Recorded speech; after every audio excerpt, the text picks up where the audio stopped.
Hello everyone, my name's Alex Meyer. I'm the sales director of Meyer Food Co, but more importantly, I'm one of the family members involved in the running of this business. Today we're going to talk warts and all about the company's history, about our failures, about our mishaps, and inevitably the stories that would transform the company into the business that it is today. We thought that we'd start first with my father and uncle, who some 35 years ago started what was then known as Briarpin Meats, now Meyer Food Co.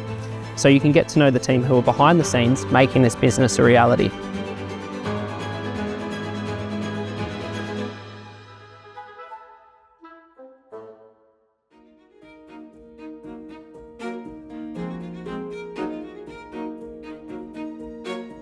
Dad, you were the first of your family to make the journey over here. Tell us about your first thoughts of Australia when you came here, and what did you intend to make of your time here in Australia? Well, my cousin actually led the way, John, who is the same age as I was, and he was about to return to England, but he did a final lap of Australia and passed through the opal fields at Coober Pedy. So he wrote home to us and said, listen, I'm going to be over here for a while, I'm going to go opal mining. And as I had then been discharged from the army and really wasn't doing very much, I thought, opal mining? Oh, this is for me. So I immediately wrote to him and said, I'm coming. I jumped on the next plane virtually, met him in Sydney and went up to the opal fields at Coober Pedy. And Coober Pedy was an eye-opener for me. It was great fun, actually, and I learnt a lot about the Australians in Australia. And but we didn't have any success at opal mining. We found sufficient opals to fill a matchbox, but unfortunately we lost that. So it was not a great success. So basically you thought opal mining, and I guess you didn't plan on necessarily staying here for the rest of your life, did you? Oh yes, no, I tell you what, it was warm over here, it wasn't raining all the time, it wasn't cloudy. No, I realised that Australia was... Once you got here, you realised you were here for the long haul. Place, yeah. Michael, what about your eventual arrival? So you came sometime after Dad. What did you like about your new home and the opportunities that you saw here? Well, go back a tiny bit. I was very fortunate because I decided that I'd emigrate to Australia and join Nicholas over here. So I went up to the Australia House in the Strand in London, and armed with my degree in engineering, I was flashing it around everywhere. I filled out the relevant forms and everything, and then as I was leaving, they said to me, okay, Michael, there's a lot of people wanting to go to Australia. It's a long queue and you're at the end of the queue.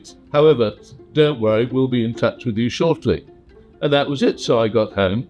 The following day, I received a telegram to say the aircraft will be taken off from an airfield in London in 5 days' time to take me to Australia. So I immediately rang up Australia House and said, hey, I want the sea trip. I want to go by ship. I don't want to fly. And they said, oh, that might take you up to 6 months. We got so many people. I said, look, it doesn't matter how long it is. Frankly, I'd prefer the sea trip. Thanks very much. End of conversation. 2 days later, I get another telegram to say, ship leaves Southampton in 2 days' time. So pack, and jumped on board the ship. And what a wonderful idea this was. I got to Australia, I got to Sydney, the most perfect morning as we sailed into Sydney Harbour. And then as we were docking at Circular Quay, I heard some of the passengers say, how on earth did he get down there? What strings could he have pulled to be on the dock already? And I looked down, and there was my identical twin brother waving up at the ship trying to see me. And they all then realised that I must have had a body double or something. Anyway, that was my arrival in Australia. And what a wonderful, wonderful place it was. Beer and everything you could possibly imagine. Bought a surfboard within 24 hours of landing in the country, and thoroughly enjoyed it ever since. That is fantastic. What about what you saw in terms of the opportunity with the food and the meat that we had in abundance over here? I know that there was an affinity towards that side of things. Well, I was very fortunate because with a degree in engineering, all the doors were open. So I got a job with a company called James Hardie and doing a lot of travelling in the bush. And this meant being in touch with farmers and advising on irrigation and advising on farming matters generally. And I realized the potential of the country. It's absolutely vast, and there's enormous herds of cattle and sheep and everything else.